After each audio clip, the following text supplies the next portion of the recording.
Nasa linya na natin, COMELEC Chairman George Garcia. Yes. Sa umagang ito ay ating po makakausap. Si Chairman G. Yeah. Aga natin siyang inabala ngayong umaga. Chairman, magandang umaga. Live po kayo sa Double Wing sa Double B. Good morning. Morning, Chairman. Magandang umaga po. Magandang umaga po, Ma'am Weng, Sir Weng. Magandang umaga rin po sa ating mga kababayan. Kaya karami niyo naman tinanggal sa listahan, Chairman. Oh. 4.2 million. Baka kasama kami dyan, ha? Ano po ba yung mga basihan para matanggal ang isang botante? Basta ako bumoto ako Oo, dalawang beses. Yan, sa listahan ng registered voters. Maliban po dun sa hindi ka nakaboto sa nakalipas sa dalawang eleksyon. Halimbawa po, Ma'am Weng, merong court order na ikaw ay tinatanggal o dinidisqualify bilang isang botante dahil halimbawa ikaw ay convicted. Ayan, pwede po kayong matanggal dyan. Pero talagang ang pinakamalaki po, yung 4.27 million na yan, ay yung po talagang two successive elections. Ibig sabihin, hindi po nakaboto yung mga kababayan natin na yan noong 2022 national and local elections at itong May at itong December 2023 barangay and SK elections. So yan po ang talagang pinakamalaking kadahilanan. Yung pumisan, pagka naman declared ka na insane or incompetent ng korte rin, yan, pwede ka rin pong tanggalin. Eh paano po yan, Chairman, kung halimbawa gustong humabol, gusto kong bumoto sa 2025. Appealable po ba yan? Pwede pa.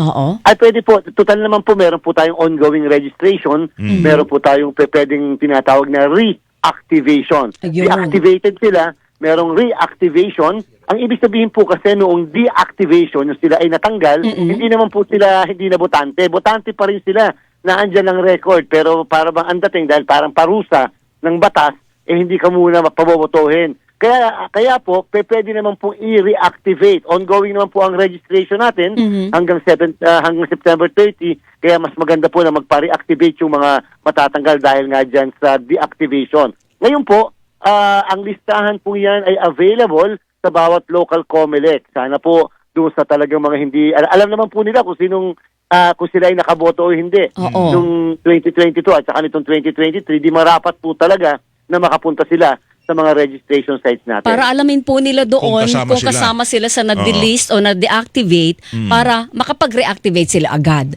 Otherwise, Opo. wala pong ibang paraan, Chairman. Yun lang talaga para malaman nila na tanggal sila o hindi. Or pwede online. Meron pa ba yun? Oo. Yung precinct finder pala yun during the election. Pag-election na yun, Oo. Weng, oo. Opo. Wala pong online sapagkat ang listahan niyan ay nasa bawat local COMELEC namin. Kung halimbawa ikaw ay nasa bayan na yan at ikaw ay dyan hindi nakaboto ng dalawang magkasunod na eleksyon, dyan po yung pagtatanggal at dyan po yung listahan na yan, hindi po naka-centralized na naka-online. Kaya po kinakailangan makapunta talaga sila sa mga local COMELEC po natin. Gaano po kabilis ang magpa-reactivate, Chairman? Ay sapagka po katulad din po kayo ng Ma'am Weng, pagka nagpaparehistro na kung saan mag-fill up lang sila ng form ng reactivation at ito po naman ay hindi automatic na approve. Kaya para din po kayo nagpaparehistro na application pa lang po yan. Alam niyo po, meron tayo sa bawat bayan at syudad na tinatawag na Election Registration Board. Yung Election Registration Board po, Ma'am Weng, Sir Weng, yan po ay ang head niyan, ang election officer ng munisipyo o ng syudad. Number 2, yung pong superintendent o supervisor ng teacher sa lugar na yan. At pangatlo, yung civil registrar ng mismong municipality or city na yan. Tatlo po sila na nagdidesisyon kung papayagan kang magparehistro o papayagan kang magpa-reactivate. So, hindi po automatic. Ngayon po, ito pong nakaraang 2 buwan, itong Abril at Mayo hanggang Hunyo, ay aaprubahan o i-disapprove po ang application nila ngayong darating na July 15. Kasi po, ang nagmi-meeting ang ERB per quarter po. Okay, Chairman, hindi po kasama sa basihan ng pag-delist o pag-deactivate yung halimbawa, doble-doble yung pagkakalista ng pangalan. O kaya naman baka flying voter o kaya patay na. Kasama na ho ba dyan? Oo, so din na-delist yung mga patay na. Wala pa po. Wala pa po dyan yung tinatawag naman din natin na AFIS, Automated Fingerprint Identification System, na kung saan yung mga pangalan ay tinitingnan, halimbawa doon sa, actually po, pero sa quarter na yan, nagawa po pala yung konti, pero yung pong kabuuan, magkakaroon po ng Automated Fingerprint Identification System, na kung saan yung pong fingerprint o yung signature ng isang tao ay ika-counter check Tatapat. sa mismong sa mismong existing natin na list ng registered voters. So halimbawa po, si Ma'am Weng o kaya kayo po, Sir, Sir Weng, ay nagpaparehistro, ika-counter-check po ito doon sa listahan natin, sa existing natin na data files sa Commission on Elections. Okay, wala pa tayo doon sa stage na yon. Wala pa po Wala yan. pa, Yung mismong kabuuan ng lahat-lahat. So please, may posibilidad po na madagdagan pa yung 4.2 million na yan.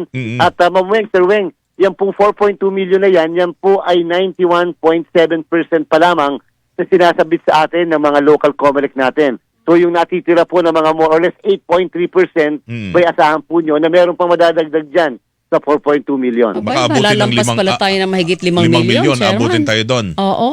Sa palagay ko po, baka lumampas po na mahigit 5 million. Nakakalungkot, Ma'am Weng, Sir Weng, kasi kanda effort na po tayo lahat na magparehistro ang ating mga kababayan. Ngayon po lumalabas yung ating parang laban bawi yung ating naparehistro na bawi naman dito sa matatanggal. Dati po 68 million tayo. Pagkatapos meron tayo more or less nung unang quarter na yan, more or less mahigit 1 milyon na naparehistro. Pagkatapos babawasin mo. Kaya po kayo more or less 65 million na lang muli ang 65 ating million. registered voters. Yan ang ngayon ang current na number of voters natin registered. 65 Opo. million. Tama po kayo, Sir Weng. Ano bang target nyo by 2025? Makakailan kaya tayo? Ang gusto nga po sana natin, dagdag na 3 milyon na registered voters para kahit paano magkanga 71 million na mga botante na tayo. Pero dahil nga po sa resulta na yan, tapos hindi pa pumapasok yung sinasabi nyong AFIS, kung saan imamatch nga yung fingerprint at pagkatapos hindi pa kompleto yung 4.2 million na yan dahil 91.7% pa lang ang nagsasubmit. Kung kaya po, again, baka po talagang ang projection na lang natin kung 65 ngayon, baka po hanggang 67 million yung ating mga botante na boboto para sa 2025. Chairman, meron lang pong text dito si Benedict Banayat. Sabi niya, ano raw po yung requirements kung magpapalit ng address ng pagbobotohan? Automatic daw po ba yun na magpapalit siya? Ganito po, yung po mga magpapalit ng address, kung kayo po ay lilipat sa mismong bayan nyo lang na yan, from barangay to another barangay, sa local COMELEC lang po tayo pupunta, wala po tayong problema dyan. Subalit, kung pupunta po tayo sa isang bayan, papunta sa kabilang bayan, ang pupuntahan nyo po ay yung mismong local COMELEC nung kabilang bayan na lilipatan nyo. Yung bagong bahay niya, kumbaga.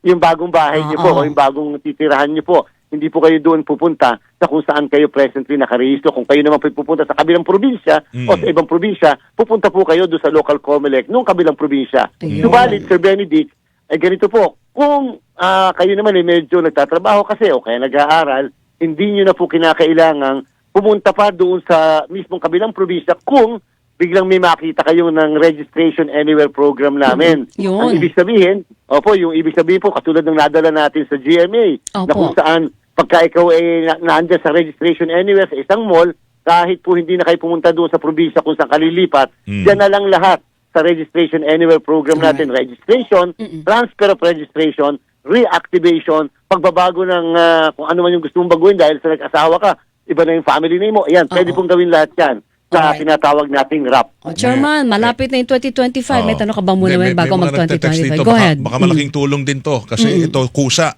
Sabi niya, nagtatanong si 2095, paano ba magpa-deactivate ang botante na deceased na? Baka may kamag-anak, gusto nila ipa-deactivate yung kamag-anak na namatay na.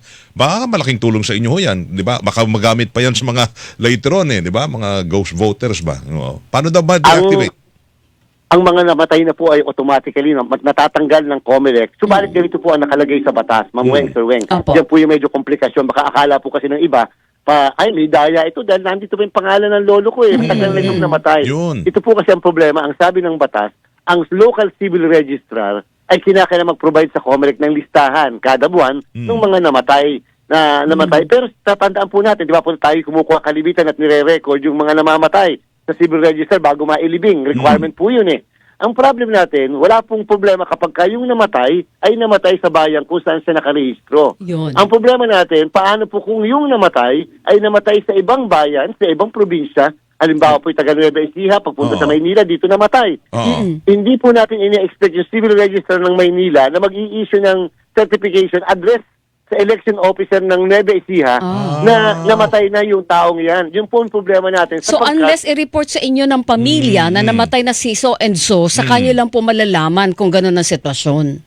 Tama po, Ma'am Weng, at Naku. kinakailangan may certification mula sa civil register kung saan namatay yung tao na iyon, yung registered voter na yan. So- Kaya po, baka sabihin po, bakit naandito? So ang unang katanungan po ninyo ay saan ba namatay? Pag namatay doon sa mismong bayan, walang problema, tanggal talaga yan. Pero kung sa ibang lugar, Yun pala. dapat po ikuha po ng death certificate para po matanggal po ng local COMELEC. Yun. Ay, siguro huling hirit ko na lang, Chairman.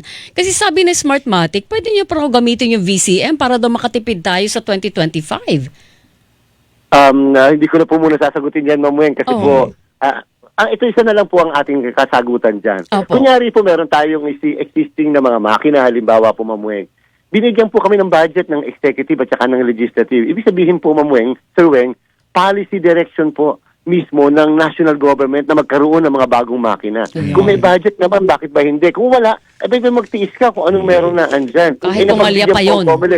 Opo, at saka number 2, Ma'am Weng, Sir Weng, naalala nyo naman yung nangyari noong 2022. Ito po yung mga na-refurbish na mga machines. Bakit po may mga nasira? May mga machine na tumigil, kinakailang paypayan, gamitan ng electric fan, lagyan ng libro sa ilalim para pumasok ang balota. Opo. Isipin nyo po, pag ginamit pa namin yan, sisisihin sobra na po tayo. Sinisi na nga po kami noong 2022 Opo. See how much more ngayon.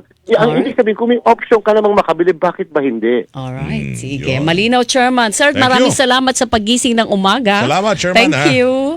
Maraming salamat po. Mabuhay po kayong dalawa. Good morning, sir. Thank you. Mamalag Chairman George Garcia tungkol ho sa mga 4.2 milyon na mga matatanggal na. Ay, Tanggal na. baka daw humigit pa ng Oo. 5 milyon yan.